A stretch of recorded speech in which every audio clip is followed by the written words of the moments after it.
This is a rhythm and news service of JPR. Welcome to another JPR Live Session where we get to better know musicians we admire and hear exclusive live performances from the JPR Steve Nelson Performance Studio on the campus of Southern Oregon University. I'm Dave Jackson. With me for his third JPR Live Session, it's our returning champion, Seth Walker. It's good to see you again, Seth. Yeah, thank you, Dave. Good to be with you, man.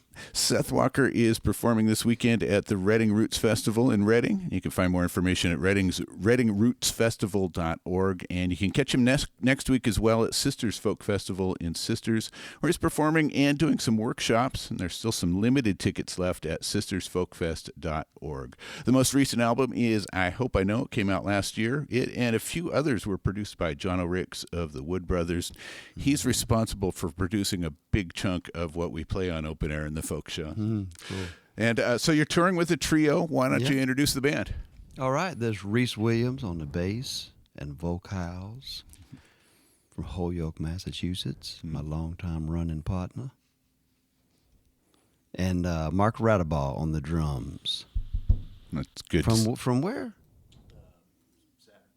From Saturn. Yeah. From Saturn. Wow, that's an interesting place. There's a lot of percussion going on up there, right? Yeah.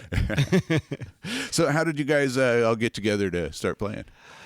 Well, Reese and I met in Nashville, I guess around 2018. Yeah. Something like that.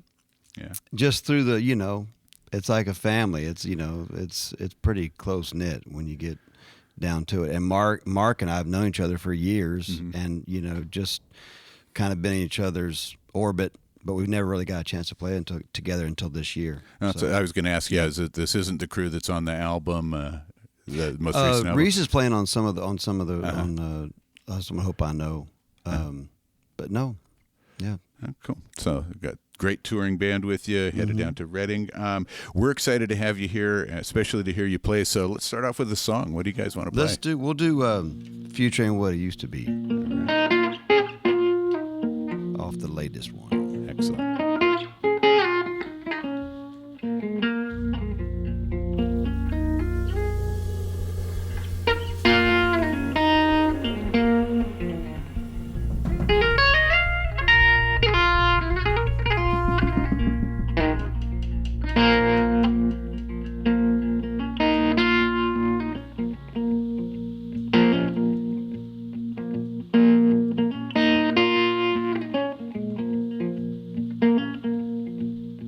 The future ain't what it used to be no more, 'cause nothing's gonna be the way it was before. Where we were headed is no longer found. We were climbing a ladder to a hole in the ground. The future ain't what it used to be no more. I had my eyes on the prize, headed for the finish line. Just around the corner, the dream was mine.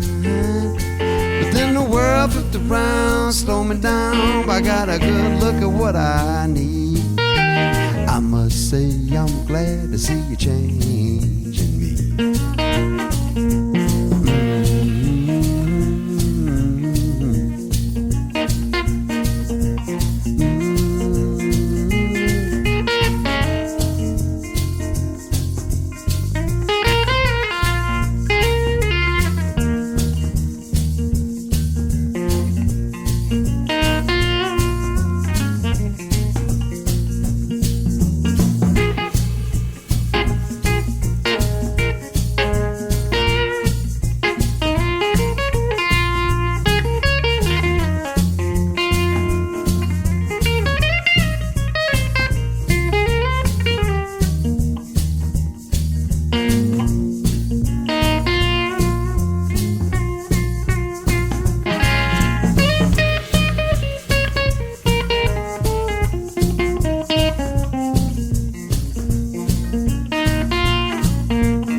what I need.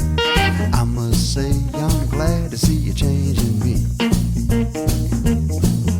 The future ain't what it used to be no more.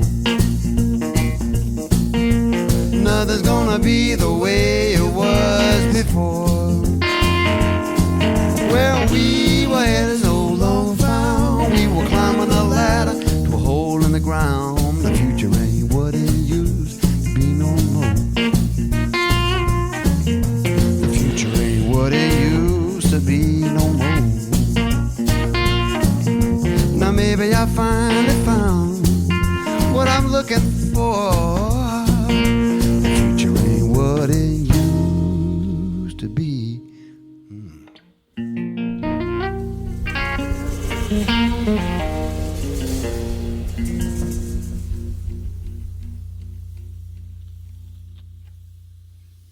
Very nice. That is Seth Walker. The future ain't what it used to be. Seth Walker's joining us ahead of performances at Reading Roots Festival. Also performing there are some folks you've seen in JPR Live Sessions: G Love, Sean Mullins, Chuck Prophet, the Brothers Reed, and we have an upcoming live session with Glitter Fox, who will also be at the Reading Roots Revival as well. You can find more information at readingrootsrevival.org. Tell us about that song you just played. We'll see. I wrote that one, of course, during the pandemic, staring out the window.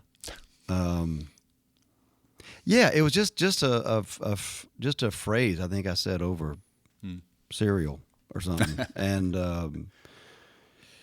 well, I was like, well, we need to dig this one out. Yeah. So I wrote with my friend Gary Nicholson, who I write a lot of tunes with. Right. Yeah, he did an album of mine called Leap of Faith back, I guess that was 2008, something like that. And through the years, we still collaborate. Yeah. So what got you guys together to begin with? You're probably a fan of his stuff. Is that? I heard him one time in Austin at this place called the Saxon Pub, and I remember listening to him and it was striking to me because I was at that time really just immersed in blues. Mostly, I was playing T-Bone Walker and BB and just more of a traditionalist kind of guy. Right. And I heard him do blues songs, but with these really cool original lyrics. I was like, man, that's cool. Right. And just maybe a couple years later, a friend of mine, actually a radio promoter, Al Moss. I don't know if you know Al. Yeah, actually I do. Yeah, at least through emails and stuff. Yeah, he was living in Asheville, and so he introduced me to Gary, and we set up a writing thing. This was, 2008, something like that. Yeah, and we just immediately kind of hit it off. He's from Texas, so we kind of had a similar Texas blues language that we spoke together. Yeah, longtime collaborator. Yeah. Dude. Yeah, in addition to making music and painting, which I wanted to ask you about a little bit later on, you wrote a memoir. Your van is on fire. Tell us a little about that. That was another one, during the same time I wrote that tune. Obviously all the gigs were kapoof. Right. And just trying to reinvent myself somehow, needed some kind of outlet creatively. And I definitely was not planning to write a book. I was just started writing essays and some poems, and I've always kind of dabbled with it. And obviously songwriting and poetry are somewhat connected. But I don't know, just started thinking about my upbringing. Because I was born in a. That was my next question. So carry on. Musician parents out in this farm out in North Carolina. I was raised up in a Quaker commune, a big log house with two families living communally, but I'd never really written about any of it. So I just kind of started doing that, and it just turned out, man, that my next door neighbor is a poet herself. Her name's Leslie LaChance. And we would meet out in the yard 6 feet apart from one another. And she was like, what are you doing? I said, I'm writing some poems and some essays. And she started reading some of them. She said, man, you're not too bad, bro. And she became my partner and my editor. Oh, cool.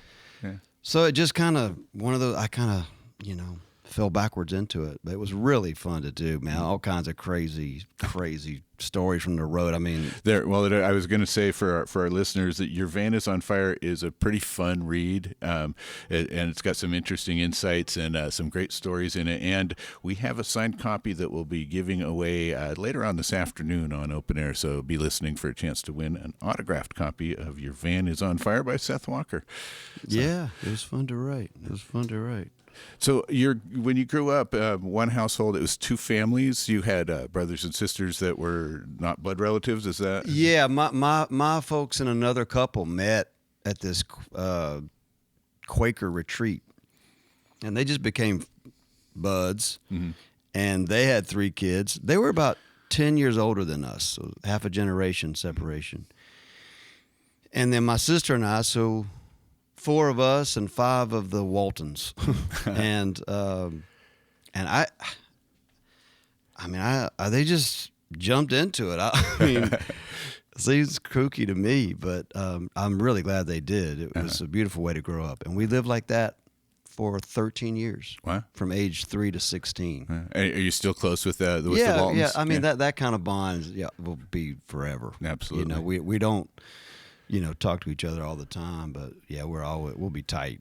We'll be tight. Yeah. And we had a farm, and obviously a very open-minded right. Well, situation. You know? It seems like it was pretty fertile creative ground for you. I mean, I was playing cello at that time. That's I grew up. My dad was a cello teacher. My mom played violin and taught violin, but I think the creative part wasn't so much of the music, at least for me at that time. It was more just being out there in the woods and just being in my mind. I would just be creative. Maybe that's when I probably started making up things. I know it was. Yeah. I would literally play football against myself and tackle myself by myself. That's fun. Pretty. I bet that would. That's when the creativity really started. That would make an interesting video.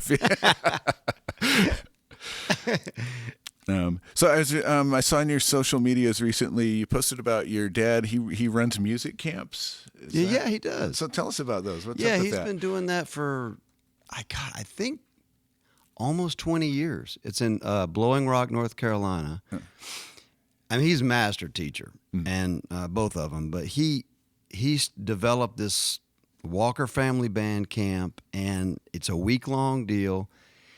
And he's basically trying to get kids of all ages to get off of the playing off the page and play from your heart. Right. And he teaches them original songs he's written and old Irish tunes. He teaches them a little bit about jazz, a little bit about he takes them on meditation walks. He's pretty hip cat. That sounds kind of cool. Now, speaking of every summer, how he teaches, I'd read that you grew up. You started learning music through the Suzuki method. So that's where you could probably explain that better than I can. It's a Japanese teacher, Dr. Suzuki, and it's basically it's a criteria or I guess it's about, I think in the violins it's 10 books, and it starts with Twinkle, Twinkle, Little Star. And then you play variations rhythmically of Twinkle, Twinkle, and then you just move up gradually. And it's all done by ear training. So, when you're a kid, you put on a tape, as we used to do, right, and listen to these little songs in our ear, and as you play them, the idea is anyway, right, that you'll kind of know when you're screwing it up, or when it sounds good. Right. And that was the method. Yeah. And so you're playing at Sisters, but you're also doing some workshops. What are your workshops like? I don't know yet. This will be really my first time. Oh, really? Yeah. I mean, I've taught a little bit, but my parents, they make a life out of it, living out of it. They're retired, but they did their whole life. So it's going to be fun for me to try this, Started brainstorming. Actually, we were talking about it in the car ride yesterday, just talking through it. And I think I'm going to talk about the blues language, you know, in songwriting, just and how simple that form is, and how integral it is to any kind of songwriting. And then maybe talk about, you know, kind of untying, you know, get your, as Mark Twain says, get your facts straight first, then you can distort them as you please. Then start working on creativity and doing something unique on your own. And then maybe unpacking some classic songs and see how they're written. Nice. And so a little more about your family. You had an uncle who was in public radio. Yeah, he was. He sure was. And what did he do? He had a show in Jacksonville, Florida, called The Metro. It was a drive time show from 4 to 6, and he would have all kinds of guests. I mean, it was back when, you know, public radio. I mean, they would just do anything. You know, all kinds of stuff. But he had jazz shows as well and a blues radio program, and he would just send me tapes of all these old blues guys, and I remember listening to those tapes going off to college, and that definitely, you know, made a mark on me. Yeah. And he's the one that sent you to your first Grateful Dead concert? Yes, he did. He sent my dad and I 2 tickets and a bag of items I won't name, and said, "Go to the Dead. Don't ask any questions and just go." And we did. And I wrote about it in the book. I was going to say, that is in Your Van Is on Fire. Again, great read. I highly encourage people to check it out. And is he also the uncle that's a luthier? No, that's another uncle. That's my mom's brother. Yeah, he's a luthier in Greensboro, North Carolina. Yeah, very interesting.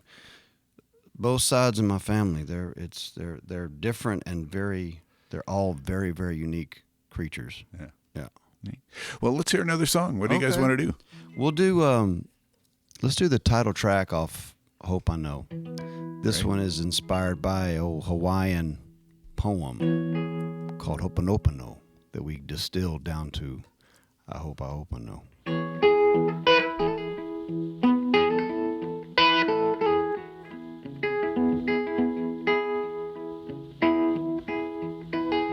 Hope I know, send a prayer up from my soul. Hope I know just how it goes.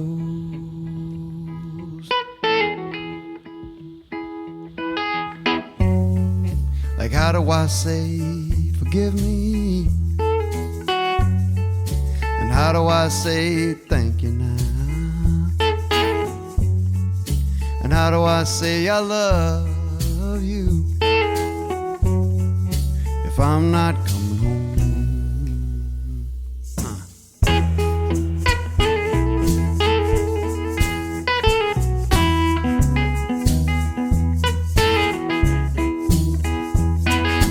Hope I know how to sing this sweet refrain. Hope I know the words to say.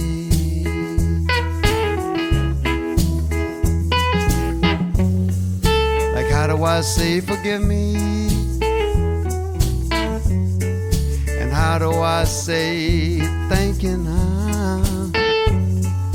And how do I say I love you if I'm not coming home?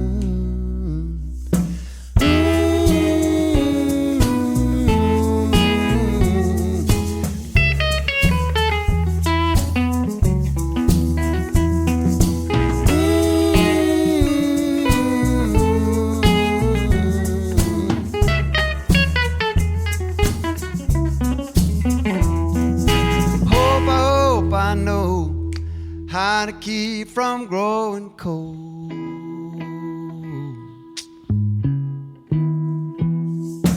Hope I know just how to hold you now. Hope I know. Hope I know. Hope I know.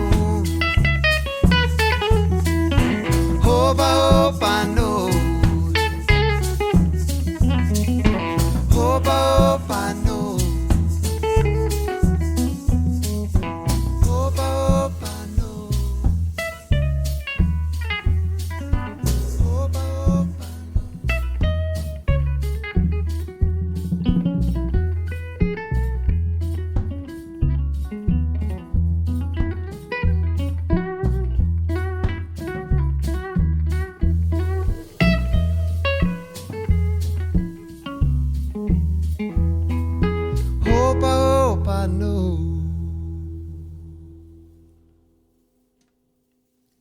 That is Seth Walker with I Hope I Know.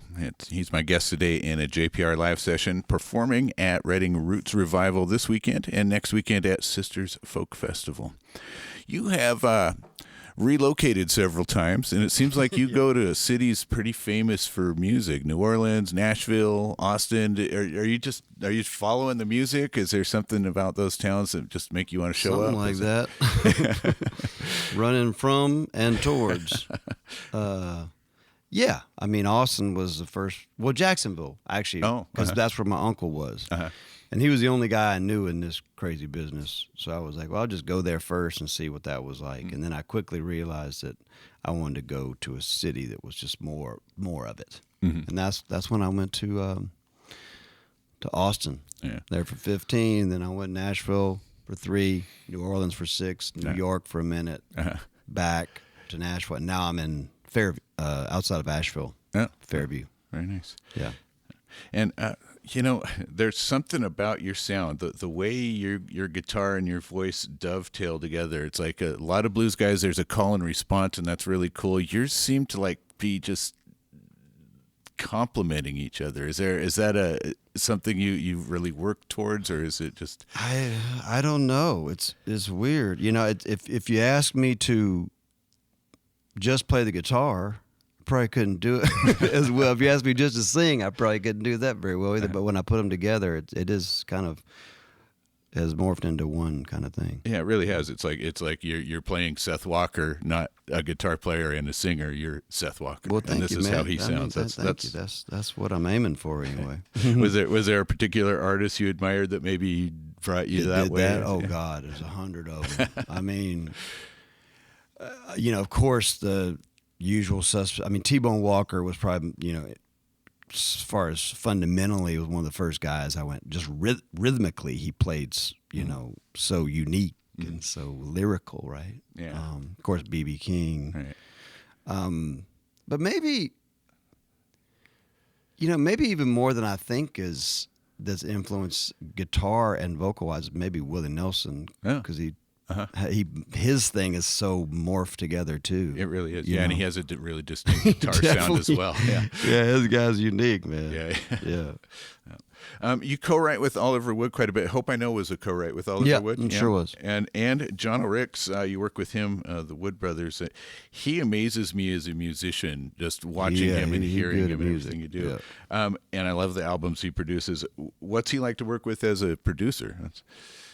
Man, it was a great collaboration because one of the I'm not a producer myself, but one thing that's or an attribute of a great producer is it's like a fine line, because you don't want to you don't want to produce with an iron fist. You don't want to shape it too much, but yet you want to help it. Right.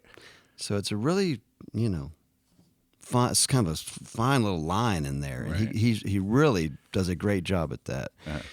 Most of it's I think is that I love the most is just energetically how he brings stuff out of people. Mm-hmm. I feel comfortable around him, yet challenged. And not to mention he's freaking incredible musician. Yeah, he really is. Watching him play is pretty amazing. Nothing the man can't do.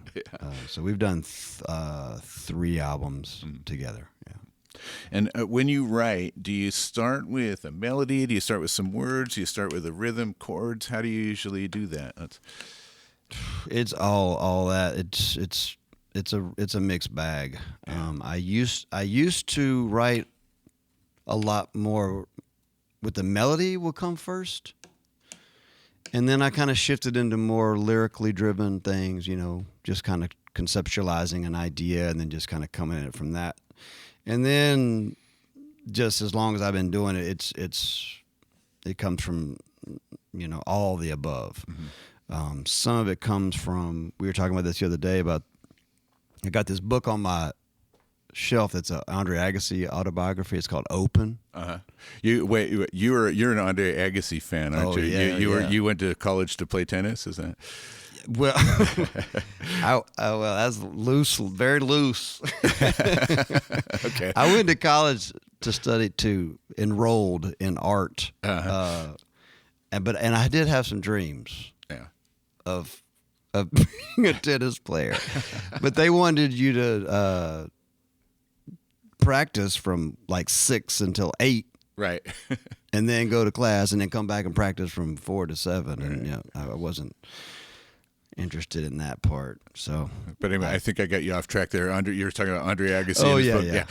Get me talking about Andre. I mean, I love tennis, man. I mean, Nice. I was just watching the U.S. Open. Yeah, that's so great. Great story there this year. God, totally.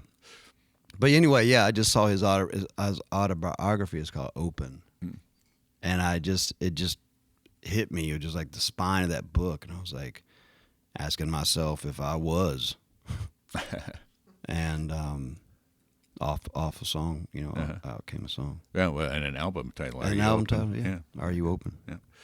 Well, cool. Let's hear another song. Yeah, what do you guys one want? more. We'll do. This is off my "Gotta Get Back" record, and one wonderful thing about this tune is my folks played strings on their studio album. Cool. My mom and dad and my sister. My dad arranged the strings, so you can listen to it on the album and you can imagine it with us here in the studio. Very cool. What song is it? Oh, sorry. Call My Name. Call My Name. Excellent. 1, 2, 3.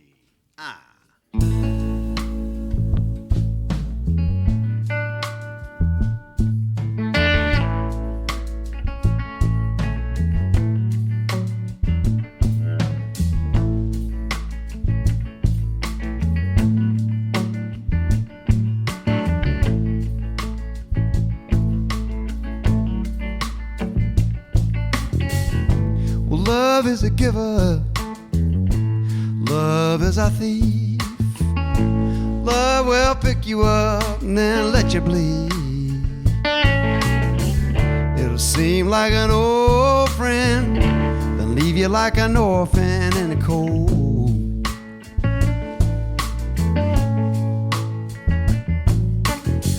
Well, I done the hurting, there were times I've been untrue, and I fed my share, being played a fool. Baby, I understand, things don't always go to plan the way I wish they would.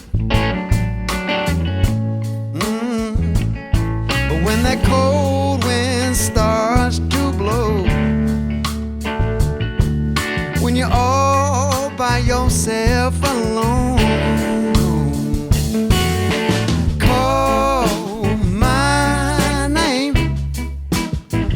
come a-running, sun, shine or rain, I'll be there wherever you are, wherever you are, wherever you are.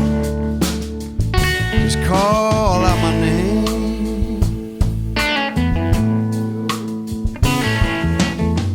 Well, take all your regrets, take all of your shame, take everything you ever done, try a little forgiveness, and you might see yourself in a brand new light. But when that cold wind starts to blow, when you're all by yourself alone, call my name, I'll come a-running, sun, shine or rain, I'll be there wherever you are, wherever you are, wherever you are. Just call out my name.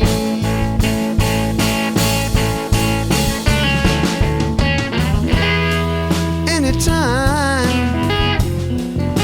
day or night, well, it makes no difference. I'm in this fight.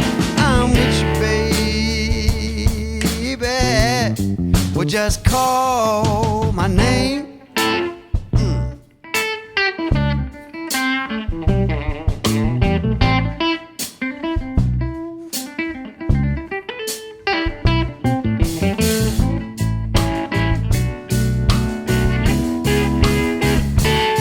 out my name.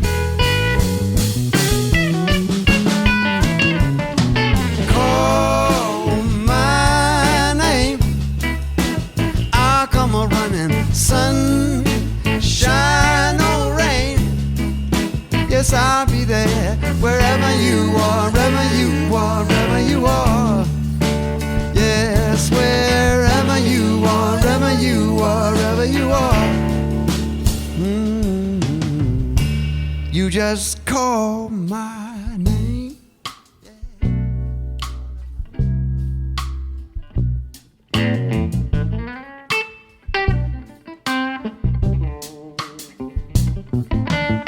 Call out my name.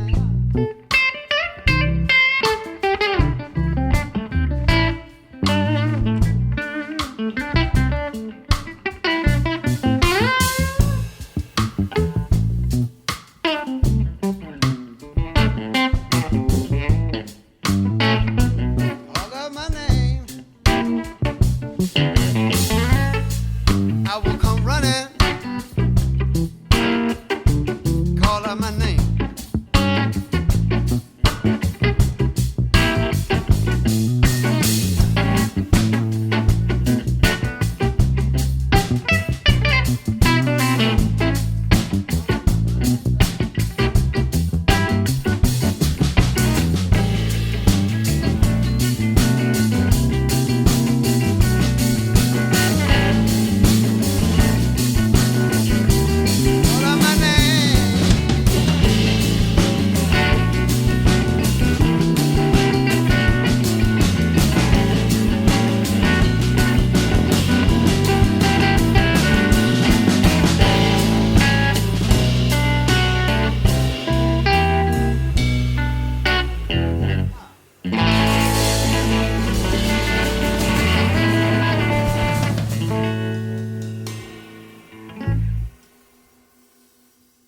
Yeah, so good. That was Seth Walker with Call My Name. He's my guest in a JPR Live Session. In addition to being an author and a musician, you're a painter. You want to talk about your painting a little bit? So you can find some of the paintings in that book, Your Van is on Fire. Yeah, and, one more time, and at the website, royalpotatofamily.com. Yeah, that's the stores there. But if you go to my website too, sethwalker.com, great, it's got it all there too. Okay. But yeah, I mean that was when I was a kid. I used to love to draw and paint. I remember I used to draw sneakers, these like Air Jordans. You know, like make up my own little Air Jordans. And then I don't know, when I was going off to college, I mean, I didn't want to play music. Honestly, I got burned out on cello. I was tired, and I did like to paint. So I was like, okay. And it was probably around 2002. I was living in Austin, and I just got beat up by the whole thing. And I was like, you know what? I'm going to take a break from music. And I painted for about 3 months straight. And it kind of reignited my creativity that got me back into music. And this cycle has happened 3 or 4 times in my life, you know. It's funny. It's kind of all one thing. It seems like you always need an outlet for that kind of stuff. Yeah. Issues, yeah. And a geeky question for guitar enthusiasts. Yeah. Tell us about that really cool guitar, and let me get a good picture of it. Okay. Yeah. This is a 1952 Gibson ES 150 that I bought in Austin at this place called Workhorse Guitars. And it was just hanging on the wall. And as I mentioned earlier, I love T-Bone Walker, and this is kind of the guitar that he played. Mm-hmm. Jump blues, you know. Yeah. And I traded in a Silvertone. I think I traded the Silvertone in and this for $400. Wow. And it's been on every record. Holy since. cow! Yeah. Yeah. I bet it's worth a lot more than $400 at this point in time. You know, yes, but it's really not. It's worth a hell of a lot more to me than it would be to anybody else. I hear you. All right, what's on the horizon for you in music? New album, new collaborations. I'm starting to percolate a little bit. Not quite sure exactly where I'm headed with it. I'm still waiting for it to come to me, but I am digging and rooting around.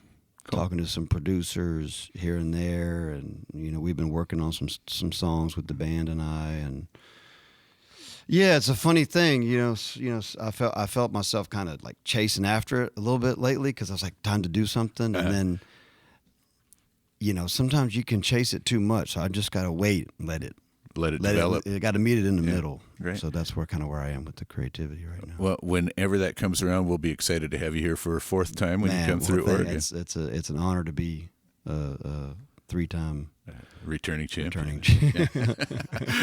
Well, thanks, you guys. Thanks, Seth Walker and Reese and Mark, for joining us today. Good luck on the West Coast shows. Thanks for having us. Yeah, and we're looking forward to hearing what's coming next. Cool, man. JPR Live Sessions are engineered by John Griffin of Luna Zen Studios. Thanks to Alan Edelman for the use of his drum kit today. And you can find this and all of our JPR Live Sessions as podcasts at ijpr.org, Spotify, and Apple Podcasts, and Google. And stick around for more Open Air just ahead.